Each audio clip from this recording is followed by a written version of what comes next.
link will be published right now in the chat. And I would like to say that the chat feature is for social chat only, and the Q&A feature beside that is used to ask questions. So please do that and enjoy the session. Thank you. Thank you very much, and good afternoon or good morning, wherever you are. Welcome everyone who decided to participate in our today's meeting and the panel. And I would like, first of all, to introduce our panelists. First of all, Justyna Orłowska, Director of GovTech Poland Department at the Chancellery of the Prime Minister of Poland. Marta Poślad, Head of Public Policy and Government Relations, Central Eastern Europe at Google. Professor Grzegorz Mazurek, Rector of the Koźmiński University, and Daniel Knapp, currently Chief Economist of IAB Europe. And the topic of our today's panel is digitization of the economy and society, an antidote to the international economic crisis.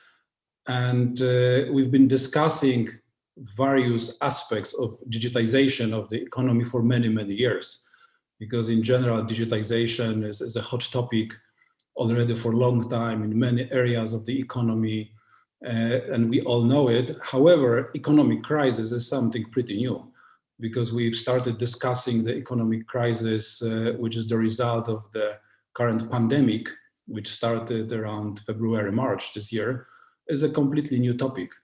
Really, when we were discussing various aspects of digitization a year ago during the IGF 2019, we didn't even consider that any kind of economic crisis could come soon.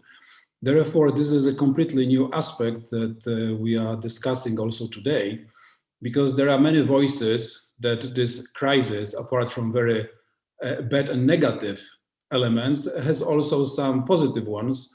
Like, for example, it will be really an element that will speed up the digitization of the economy. But before we go to this, I would perhaps like to ask Daniel Knapp to say a few words about the crisis itself, because I've participated in several webinars led by Daniel, where he was explaining the nature of the current crisis. And Daniel, if you could perhaps give us a little bit of background, like the key takeaways from your past webinars about the current crisis, how deep the economists say it's gonna be, how long it will last, how fast we could recover, because this will also give us a little bit of, additional vital information for our further discussions. Absolutely, with pleasure. I should, as a preamble, say that I primarily looked at this from the perspective of digital advertising. So in my work, I forecast how advertising in particular reacts to the changes in the economy overall. But of course, we're now seeing in this crisis where people are at home, where media consumption, where overall purchase behavior is changing, we're seeing a closer than ever interaction between kind of macro digital trends happening in people's lives and business transformation and the nature of digital advertising. I started forecasting the impact as of April. And the first thing I need to say is any forecast right now is really built on quicksand. We have extremely low visibility into how this crisis will pan out. And history isn't always a good teacher, because we can only, if we look at past crises, and we had a couple of economic crises, for instance, in the in the EU, Europe more broadly, in the last in the last 20 years, with the .com crash in 9/11, then we had the financial crisis 2008, 2009, with the Eurozone crash as well, and now this crisis. But these were all primarily focused on the economy as such. And now we have so many different variables, such as epidemiological factors. We have government responses, which are hard to anticipate. And we realize in forecasting this crisis that the typical economic indicators which we're using, GDP and others, don't really cut it anymore. We need something new, alternative indicators that are faster. So I started to look at things like government stringency indices and other things developed by the University of Oxford to understand how economies and societies are coping with this crisis. Overall, we've seen, of course, a downgrading of macroeconomic forecasters from growth at the beginning of the year to kind of around -2.9, -3% for the global economy to now over -4% in the best case scenario by the IMF. And we've seen many parts of the economy, of course, overreact to this crisis. And advertising or media in particular has a tendency to overreact to economic crisis, which means that if the economy is down 4%, there would be an amplification effect of around 2.5, 3%. Now, something very interesting, which tells us though about the importance of digitization in this crisis, is that we are seeing for the first time a breakdown of this typical correlation, where my area of expertise, the advertising market, the digital one, isn't contracting as much as it should based on the economic models.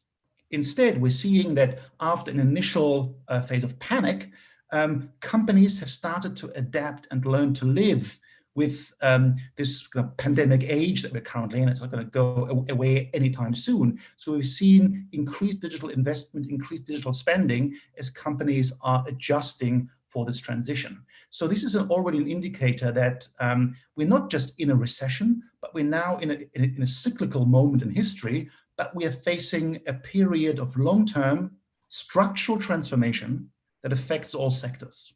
And many are asking, which letter of the alphabet is this recovery going to have? Is it a V, an L, a U, a W? There's even talk of a K-shaped recovery, however that might look like on a chart. But we're seeing there isn't a single answer. It's highly sector dependent across the economy overall. We see healthcare and tech rebound very quickly. Other sectors, for instance, automotive, U-shaped. We're seeing travel, more L-shaped recoveries, but we're also seeing that individual companies are taking individual responses. So they are increasingly categorical answers, don't really cut it anymore, but we're seeing in particular the digital skills and proficiency of companies allow them to more than ever control their own destiny in this environment. I think that kind of captures, very broadly speaking, the kind of terrifying but also exciting period that we find ourselves in. Thank you very much, Daniel.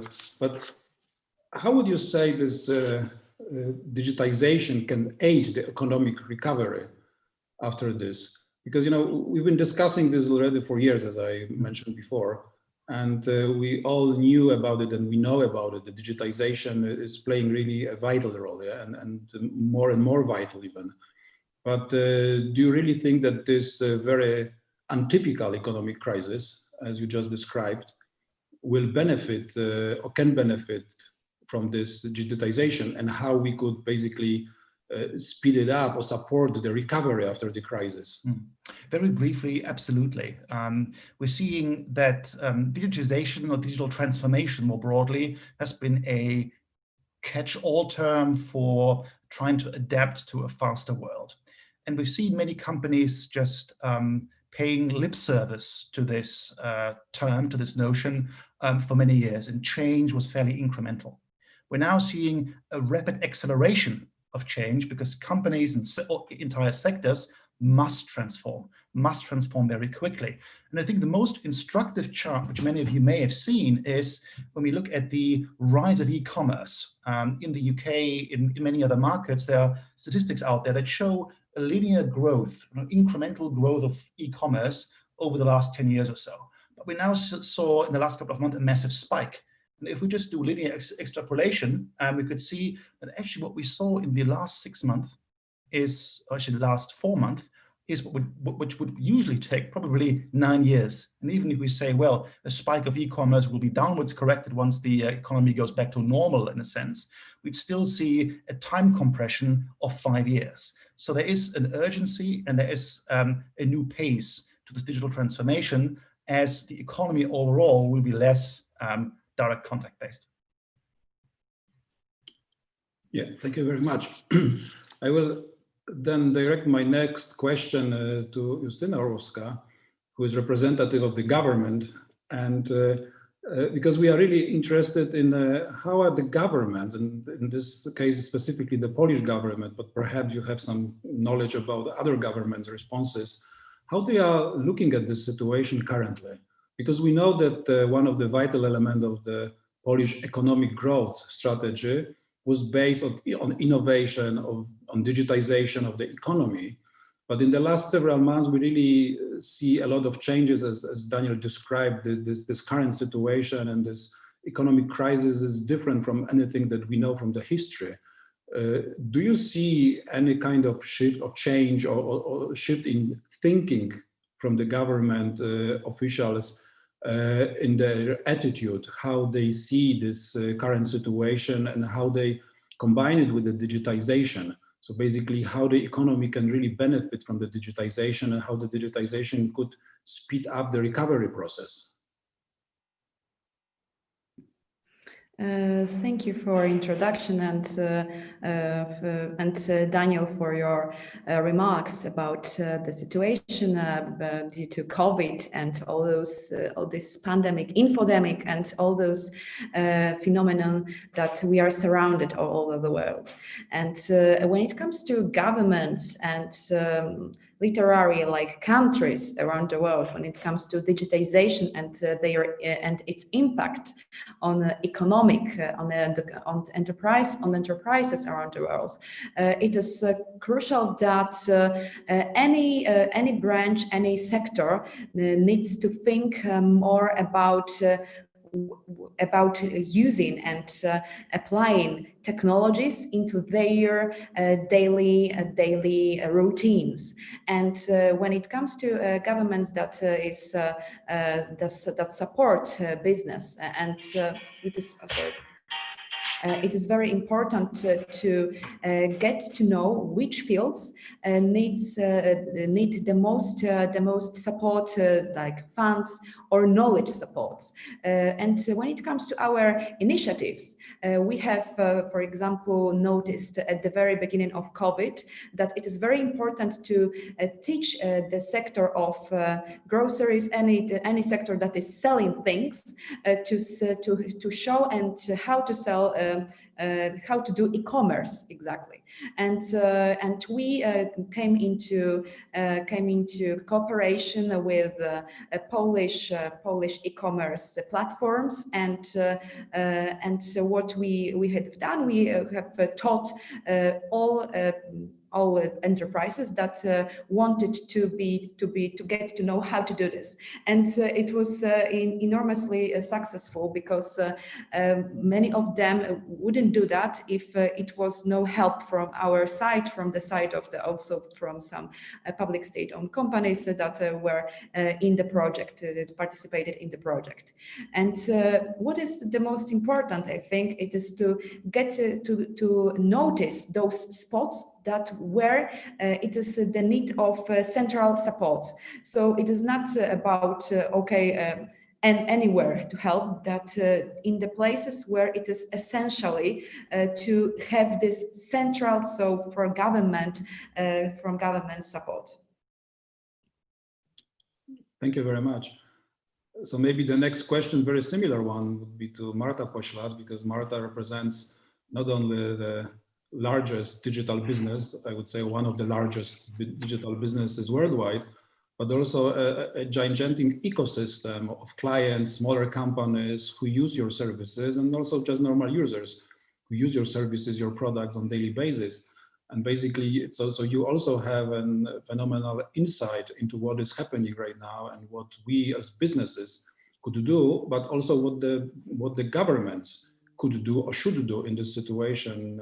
If you think that on one hand, we as businesses should change and should use this situation as a threat or more as an opportunity, but also what the governments, in your opinion, should or could do, governments in general, because we are not only talking about the Polish government in this sense, in this situation, really to use it as an opportunity to really leverage the economical growth and recovery from the pandemic.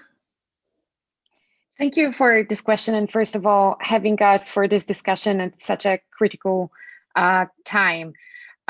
Starting with where we are, on average, we've seen 60% increase of internet usage in the past few months. This is a huge leap. What we're talking about is the leap, is a leap that happened over the course of 3-4 months that would usually take 3-4 years. So everyone who planned any kind of business development for the next 4 years either had to squeeze that in or is now forced to squeeze this in into a couple of months. Following what David said, we literally saw a doubled interest in e-commerce and all online services.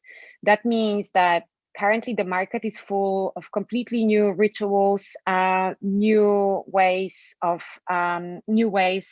participating in the economy. I'm sure you've heard all the numbers about the increase and peak in the interest in video conferencing and other collaborative tools, which also shows what is the future of work.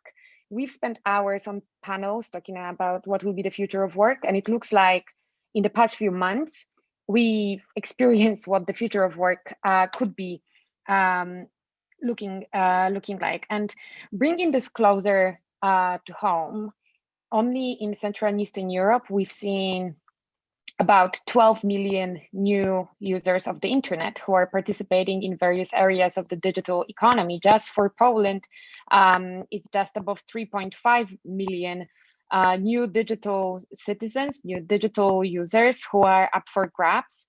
And who are seeking services, shopping, and performing any other areas of economic life online.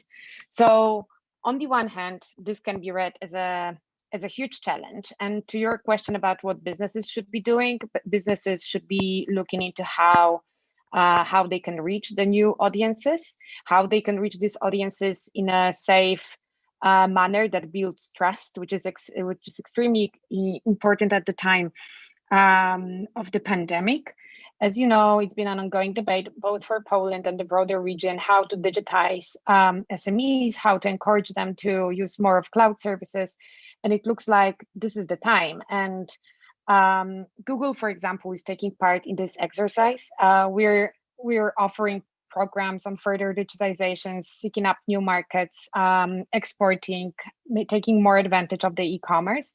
This is, of course, just part of the process, and we're not going to solve for the whole market, but certainly with other corporates engaged in this process, with governmental programs, we think that this is the right path. And to the question on what government should be doing, I think it's a critical time when we're balancing very different values. Just before the pandemic started, there was a lot of talk about further regulation of digital services, and I think the pandemic crisis showed that we have to be extremely careful when it comes to a possibility of over-regulating. I think all internet players agree that some changes need to be made, for example, to the e-commerce directive, but we have to be extremely cautious at this time when people expect more, not to deliver them less, and that applies to businesses as well, and especially to SMEs. So I think, speaking for the industry, I think the call for the government is to just make sure that whatever new regulation will come up, it will not be curtailing any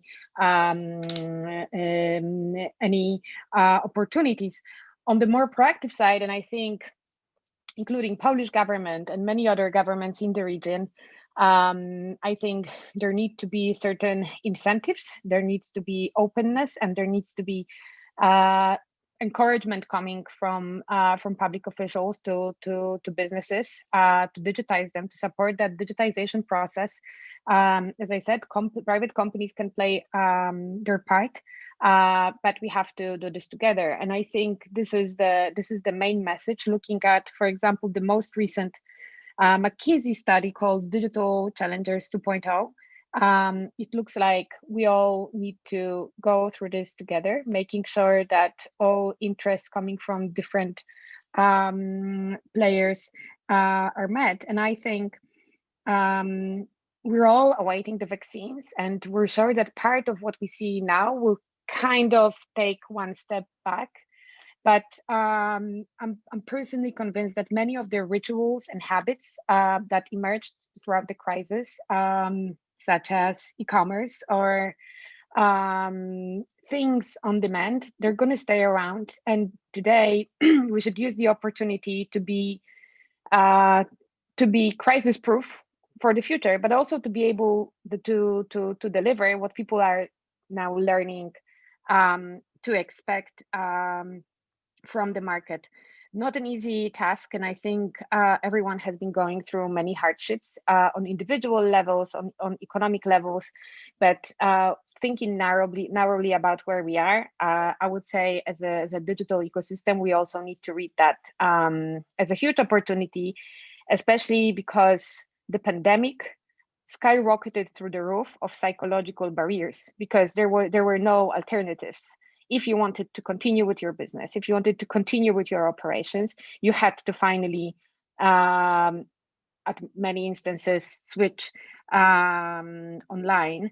And as I said, we need to be mindful of the responsibility that should be accompanying it.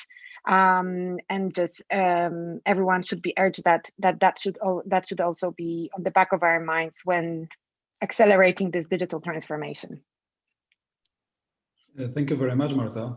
I think now it's fair also that we give an opportunity to speak to Professor Grzegorz Mazurek as our fourth panelist today. Grzegorz, you are basically not only an educational expert, because I know you for many years, and I know that you are one of the best experts and most seasoned experts in digital marketing, in digital economy as well. And so you also have a very deep insight and knowledge and understanding of the digital economy and digitization of the economy, but mostly from the education point of view. What we've been observing as a Chamber of Commerce, because one of our activities is, of course, to educate the market. So for years, we've been doing a lot of trainings and education, mostly trainings for the industry, for companies who are our members, but also for other advertisers. And to our huge surprise, really, we've seen one very interesting thing around March and October, because when the pandemic erupted, we were basically sure that now all the trainings will be finished, it will be gone. Basically, as the organization, we will have to focus on our core activities.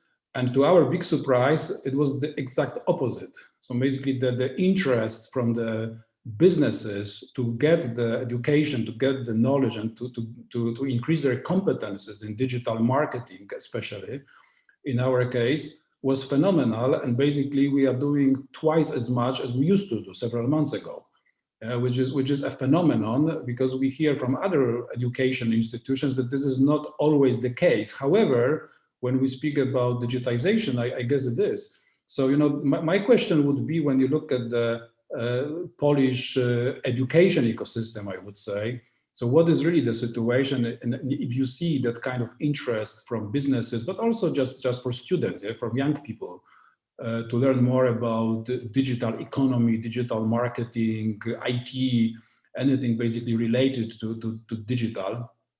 And also how you see this, how you see the role of the education sector in Poland in helping in this recovery after the pandemic and after the economic crisis. Do you think that from your perspective, something should be changed, should be done differently than it is to now? Do you, as the education ecosystem, require or would require more support, changes in some regulations? I don't know, just speak freely, because this question is rather open and broad. Thank you, Wodek. Thank you, dear panelists. Well, let me first tell you how is my impression about the landscape where we are in right now. All of us took a lot of opportunities to participate in panel discussions during the March, let's say September times. And I had the impression that those times were kind of a romantic phase of talking about digital transformation determined by COVID-19. We talk a lot about the distance working, about new products, about agility in management, about e-commerce, and so on and so forth.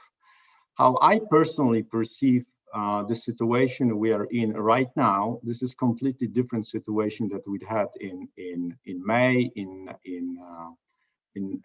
August, and so on. This is, from my perspective, this is the situation of surviving and the situation of no hope.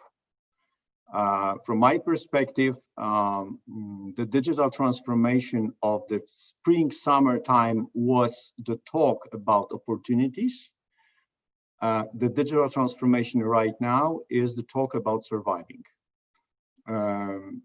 My thought about that, what's going on, comes obviously not only from my nose, but also from economic indicators and from the perspective of customers and clients. People are basically scared about that, what's going on.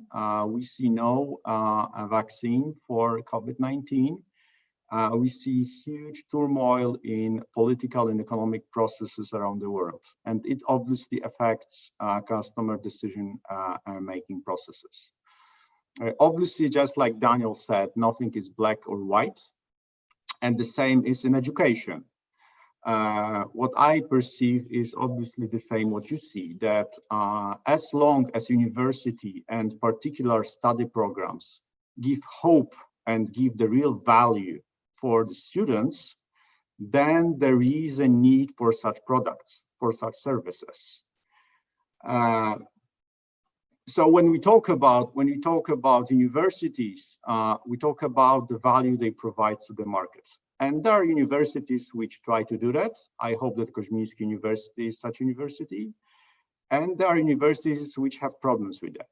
And here I'd like to quote Peter Drucker, and this is quite a nice quote. The quote is, "Culture, it's breakfast, it's a strategy for breakfast," right? So if we may come up with digital transformation strategy, but if we have organization where the culture is not fit with that, what's going on, the strategy can be put in the bin. I mean, it has nothing to do with reality.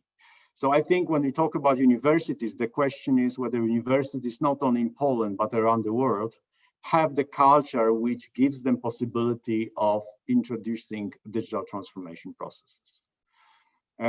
Here comes one more thing, which is obviously the regulations, because the education market is much more regulated than other markets, which means, for instance, that if I'd like to have, as Koźmiński University, to introduce postgraduate program in digital marketing, which would last 3 months, it's impossible because according to regulations, it should last 2 semesters.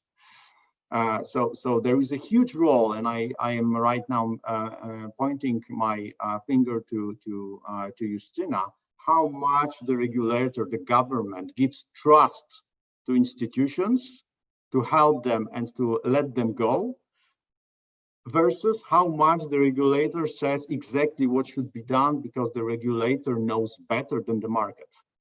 And looking at the perspective of at HEIS, higher education institutions in Poland, I have the perspective that during the period of Mr. Gowin as a minister and his period time, his COVID time, there was a huge trust given to universities. So what we have right now is we have a situation where universities, just like other institutions, just like companies, have to adjust to the new rules. But coming back to my beginning of my speech is that it's not only about catching opportunities, it's more about to survive in the present conditions. Because my perception is that in the next years, customers worldwide will be traumatized by COVID, will be much more careful with their decision making. We'll see that some changes have permanent effect, and will also, in my opinion, limit their consumption in terms of their expenditures. It may have huge effect on advertising industry, on many industries. It may have huge effect on universities, but as long as customers, in our case, students, have trust towards university, towards the education market, I have no doubt they will still want to take advantage of that. And one sentence at the end, the last thing, I think that many universities around the world have very short-sighted perspective, have kind of a myopia. I give you one example. When I talk to people around the world, everybody takes, not everybody, but a lot of people take, for instance, for granted that bachelor program or master program is a format which will happen forever. And this is just wrong. I mean, when we see at the young generation, they put a huge question mark whether they should really take advantage of 3 years of studies, whether master program is really something what they need. So there will be a lot of changes in global education market as well. The only answer to that is that universities, just like companies, have to look at the reality from a very pessimistically and realistic perspective, which means that basically we all have to change very fast, very quickly.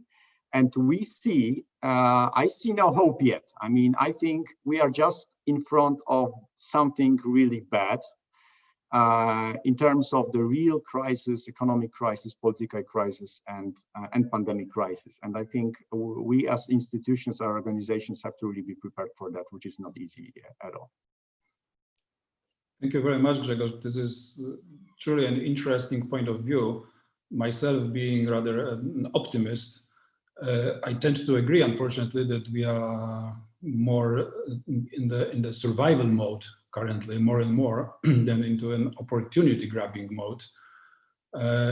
Unfortunately, but you may be right that the economic crisis is just about to start, really. We really don't even see it well. However, I would like to ask maybe the other panelists what you think about it, because you said about turmoil, you said about the survival instead of really grabbing an opportunity. But also there is one interesting point that you also mentioned is about having trust in the institutions. And when I hear institutions, I also see businesses, because I represent the businesses. So having a trust to businesses, what we hear very often from businesses when we ask them about their point of view about regulations and so on, they always tend to tell us that just tell the government not to interfere, that the government to leave us alone, because then we will survive. We know how to do it, and just have trust in us, because we are not thieves, we are not criminals, we are just people who want to have a decent life and make money for ourselves, for our families, and also for the whole of society. We want to create places where other people can work. So basically, if you don't interfere, we will know how to do it well. Yeah? But this takes a lot of trust, of course, on the other hand. So how would you basically, like the other panelists, how would you comment on this without really asking any specific question? Who's going to be the first? I can jump in if you like. I think first comment on Grzegorz. I think you're right that the real economic impact is still going to be seen. We're moved away from, we had in April, May, we had a supply crisis where businesses were freezing their spend, seeing what's going to happen, and that was a shock, a very sudden shock to the economy. Now we're seeing that unemployment figures haven't really, with furlough schemes going on, haven't really materialized yet. So that's still going on. So we're moving gradually, but quickly, in a demand crisis, which might not be as deep and as sudden as the supply crisis, but much more long and ongoing. And this has also implications for how we think of digitization.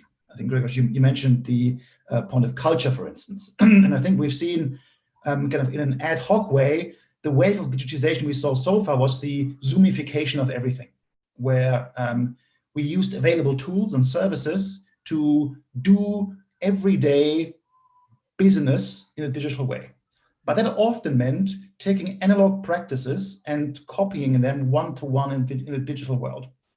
You see, for instance, many conferences, same format as the analog conferences, but just in the digital way. I think what we're seeing now is with this, with the notion of survival, with the imperativeness of digital change, the next phase is going to be the heartbeat of digital change. And that's not necessarily, and that's government's responsibility, ICT infrastructure, investment, and so forth. We know a lot that the state needs to support the private sector, that innovation isn't just coming out of a magical Silicon Valley, like Marina Mazzucato, the economist, says, talks about the entrepreneurial state of fostering innovation through government-driven initiatives that help the private sector. But I think the key thing for companies and institutions overall is how to overcome the psychological barrier of digitization, how to change processes, how to change cultures to adapt to a world of uncertainty, of other ways of working together, of flexibility. And for instance, the Harvard Business Review put out an interesting issue in May, April this year, calling for a culture of experimentation. And it was highlighting that in a phase of uncertainty where there are too many variables to control, we can't really predict the future. We have to create the future by testing, by making little test adjustments to our products, how we distribute it, how we reach customers. Take those learnings, adapt iteratively, and then change. This is, of course, much harder than buying a Zoom subscription. This is where education comes in, where the way companies and institutions work overall has to be rewired, because we're all working in the dark. But the beauty, and that's why I'm optimistic, is about digital changes that we have a constant feedback loop. We always get signal back from our actions and therefore can guide ourselves through this dark labyrinth. But I think the open question is, which we all need to debate and which is on a supranational level very important, is does the digital transformation and change that we're seeing, is this leading to overall economic growth? Or does a digital society in the environment we're in mean not a richer, but a poorer society? And I think that's a question that's still open for debate. Thank you, Daniel. Would anyone like to comment on what Grzegorz or Daniel said?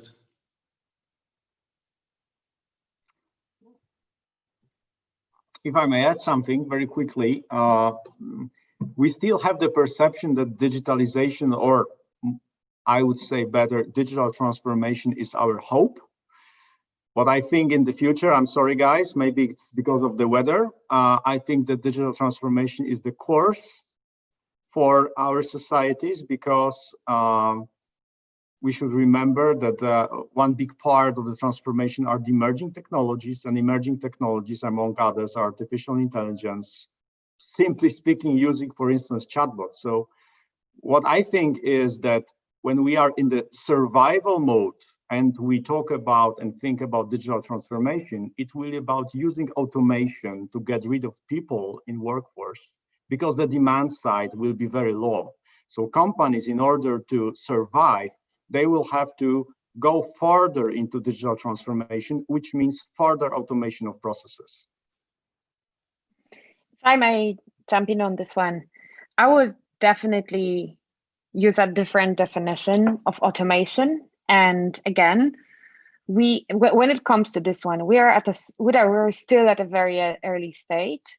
And this is exactly the moment when we should be defining how we want to use automation in order not to define it as getting rid of people. If you look at our economy, that up until the pandemic started, our problem was we started dealing with a problem of very low unemployment. So we found ourselves in a situation where we had the luxury to look into the job market, pick and choose what could be automated with a benefit to the greater scope of people in the society, not purely using economic factor, but having low unemployment in an economy that is not fully automized gives you a privilege to very smartly choose what you want to automate.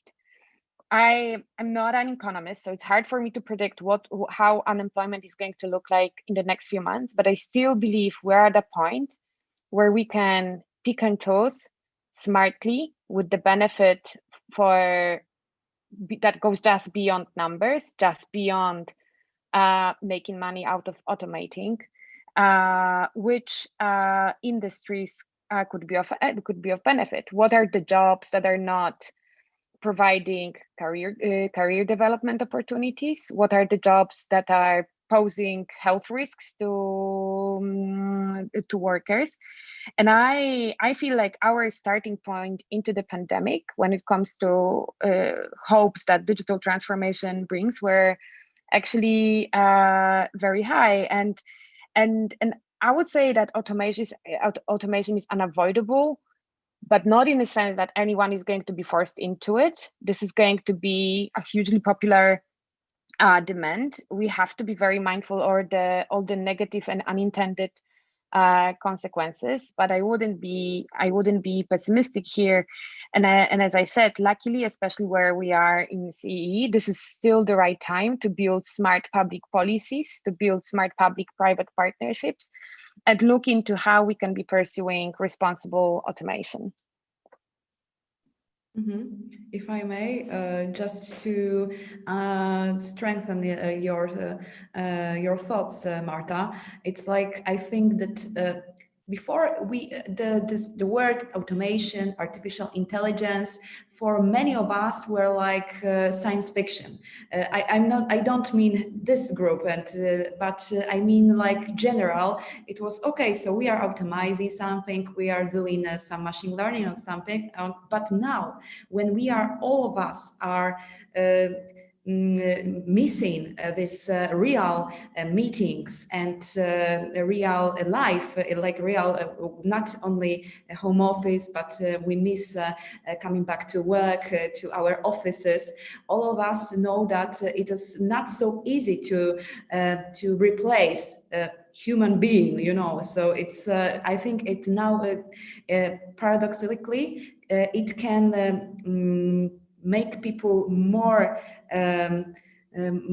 eager to implement like some AI or automatization, because all we got to know that it is very difficult to just get rid of like this human aspect in every aspect of our lives. Thank you very much. This is the panel. I like it.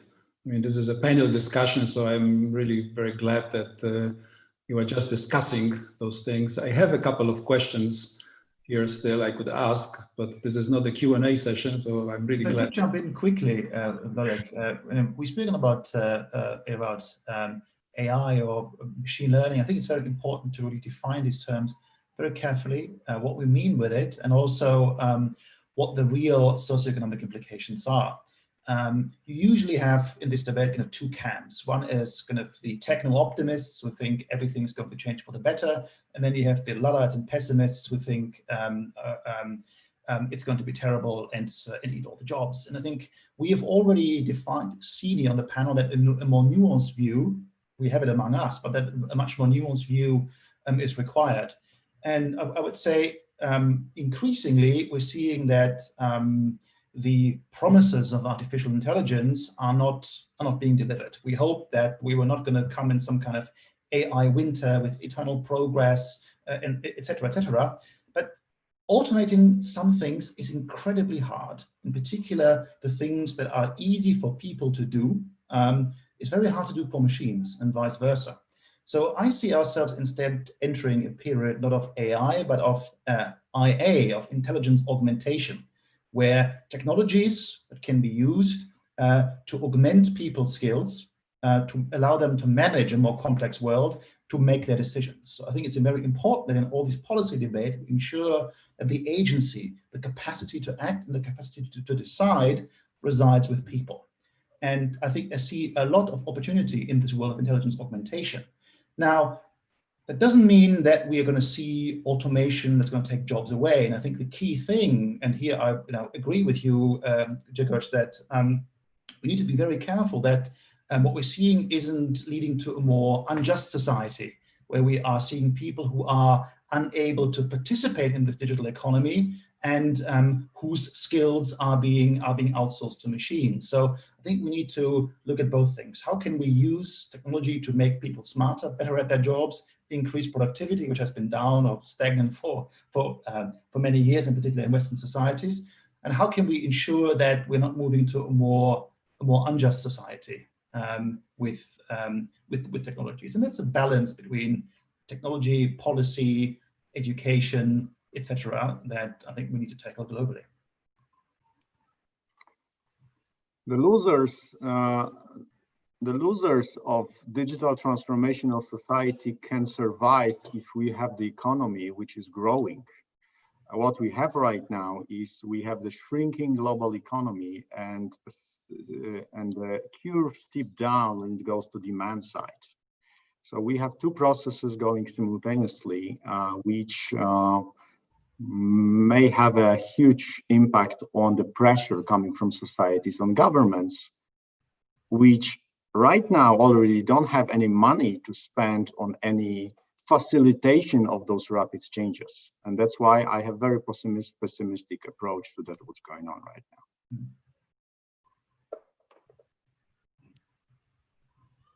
Thank you very much, Grzegorz.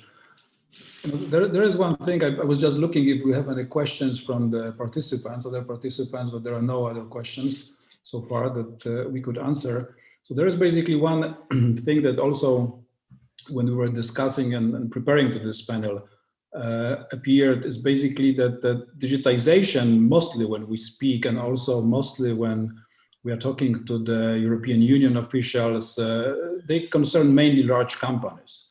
Companies that can really afford to implement new changes and solutions, that can really invest in the change in their culture, in their processes, as Daniel mentioned. But there is also this threat, or many people say that they are afraid that this may lead to marginalization of small enterprises that often operate according to traditional rules. And those negative effects may also appear on a global level automatically. And a country that takes the lead in digitization can break out of the competition and dominate the global economy. And to increase this unemployment due to the introduction of automation in enterprise and so on is also an obvious change. But the question here would be, what we can do that this scenario doesn't really happen, so that also the smaller enterprises who currently are just struggling to survive, because mostly the smaller ones, naturally, because they didn't have any resources to survive. So basically they are very much now dependent even on the support from the governments, how they can really think about anything for the future, about any kind of, transforming or changing their processes, their attitude, their business models even, if this is possible at all at this stage, or what kind of support from the government side, apart from just this very obvious, which is money, they could get.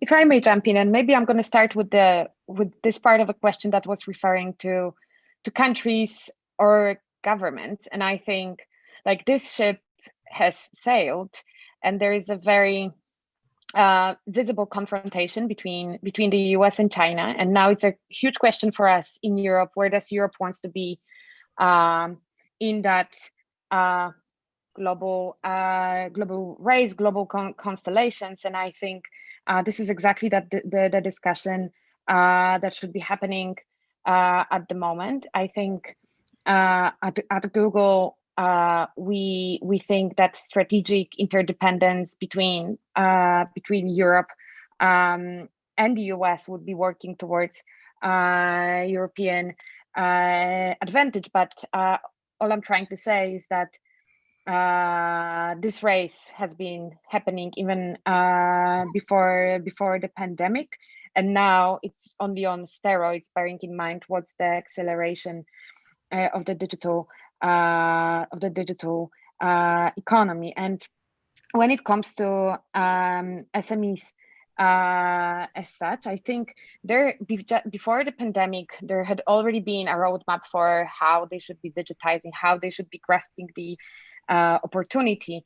Transformation has been becoming cheaper and easier to reach over the years, and we see a lot of progress on that front. When I joined Google 9 years ago, we were hosting a campaign called Internet Revolutions, and the goal of that campaign was to encourage SMEs to start their websites, to have their email address fast forward to 2020, we're talking to SMEs about how to use Google Analytics in order to export, how to use other sophisticated tools such as AI that is also now available for SMEs to grow faster online. Nonetheless, we do always see that there are certain barriers and that there is a wall that you're hitting, and it's hard to reach those SMEs who do not believe they could be successful online, or simply they think that they do not provide a service that could be performed online. But today, digital transformation doesn't only mean running e-commerce or running a marketplace or being part of a marketplace, but it's also thinking how you can use different tools, even if your business is not fit for being purely for not being a standard e-commerce business. And I speaking of panels, the most common bottom line of many panels when we talk about digitalization is that education is key. And unfortunately, I'm going to say that this is the response here as well. And this is a challenge for the whole ecosystem, not to leave anyone behind. And that goes to the public sector and that goes to private sector, that while campaigning for strengthening digital transformation, this is our joint responsibility, not to only deliver to those whose DNA is already digital, but also to those who could be potentially staying behind. And I think as Google, we are taking that responsibility for another year consecutively delivering on program for SMEs. We know that many of our competitors are doing the same, and we're super happy to see them getting on board. And there's of course a huge role to play by the government agencies. We see a lot of that. We've seen a lot of that throughout the pandemic, and we can only ask for more. Thank you very much, Marta. I'm sure that Grzegorz is very happy hearing that the bottom line of the panel is that the education is the key, because this brings bright future to all the education sector. Not all. I think for those ones who really deliver value. So that's true. You're but right. Yes, I see the trends. I have the same trends at Koźmiński, like you have Włodek at IAB, that IAB, that programs which have the huge component of knowledge, skills, and competence of dealing with digital world have a very high demand, and for most of them we closed recruitment in early September. So this is the solution. Well, every single university gives promise to its students, to its alumni, to its MBA candidate. So as long as we take the responsibility, everything will be okay. Those universities who don't see this direct effect and the relation have problems. But I'll come back to your question about small and medium enterprise. I think that the solution for them is to be as least digital as possible. I think that solution for them is to build a real relationship with their clients, with their local communities. Obviously, they can use for that very nicely digital solutions, but the real value and the resilience of those companies are in the tight bond with the local communities. So that's how I personally see it, especially small enterprises, right? Because then there is another factor of decision making than just money. There are other factors which have huge effect. Simply speaking, we see what's going on right now with the market of flowers in Poland and the huge commitment of people just to help those companies. It's not about buying flowers, it's about helping those companies. That would never happen through Google or through Amazon, right? And the small companies right now have to find this way, in my opinion. I would just add that the very important topic is competences, competences, and competences. So maybe not everybody is aware of that Poland is ranked the 8th country globally when it comes to, it was published by World Economic Forum in the economists teaching their children best for the future of work. And it means that it is just it shows that Poland invests huge funds in competences. And when it comes to small enterprises, SMEs, it is like Marta said, it is crucial to at the beginning to teach the easiest things, just to make them sure that it is possible, that it is not so difficult to be in digital enterprise. Start with few things, and later it will be just a piece of cake to implement more and more. And but of course, it's the first step is with there are basic steps, and of course, this being more eager and brave to do that, and then it's better and better. But when you ask me at the beginning, I was looking who is going to answer what government should do, and thank you, Marta and Grzegorz, for your first answers. So of course, what already, for example, in Poland, the government has done, when it comes to legislations, there are over 500 acts that were amended since the start of the pandemic to make one or more processes more digital friendly.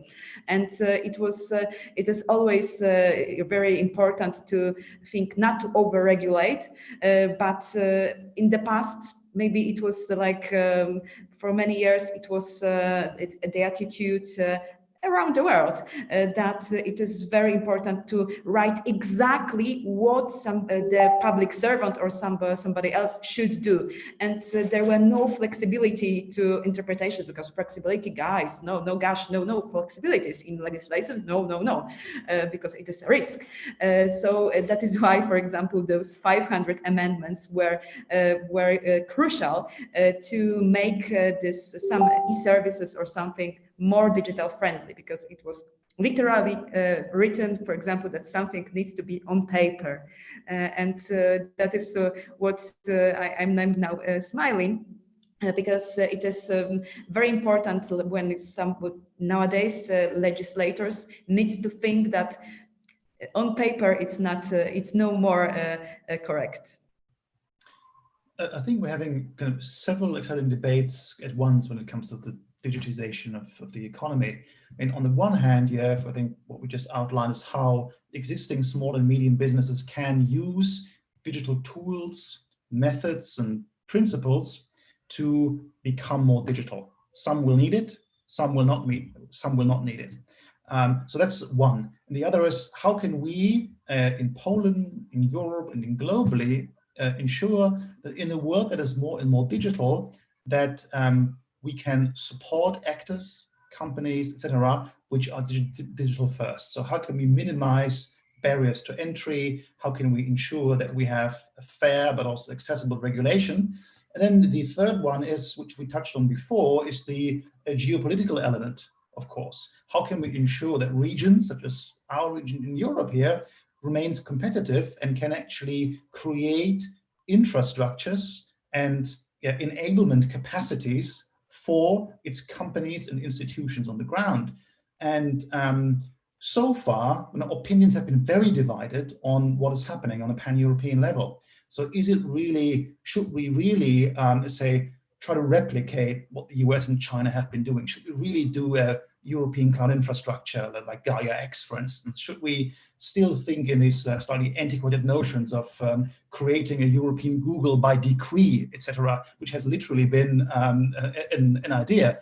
Or should we rather think, what areas is Europe really good at? And so far, what we see most is, of course, ethics and doing things differently and fairer, but that itself doesn't really generate growth. So we need to have a much broader vision and agreement of a massive industrial policy about digitization, artificial intelligence, and so forth.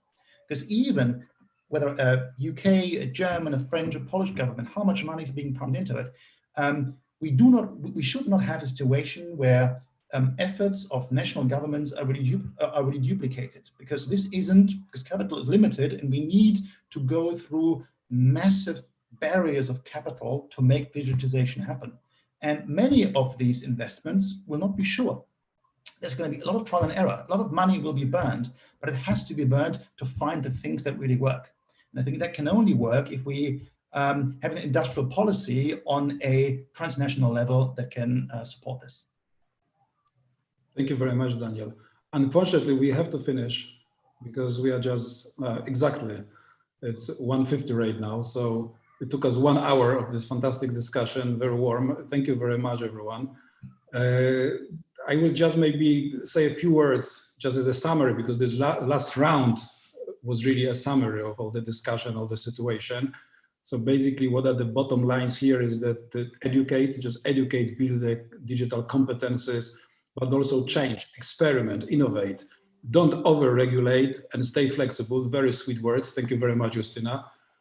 And I now this reminds me of some book that I read once about digital marketing. The title was Differentiate or Die. Some of you may heard or read this book as well. I would probably paraphrase it a little bit here, that digitize or die. This would be probably the ultimate bottom line of our today's discussion. Thank you very much once again, Justyna Orłowska, from the Chancellor of Prime Minister of Poland, Marta Poślad from Google, Professor Grzegorz Mazurek from Koźmiński University, and Daniel Knapp from IAB Europe. Thank you very much, and thank you very much all the participants who were present with us and who listened to our discussion. Thank you so much for this great discussion. Bye. Thank you, bye. Bye-bye.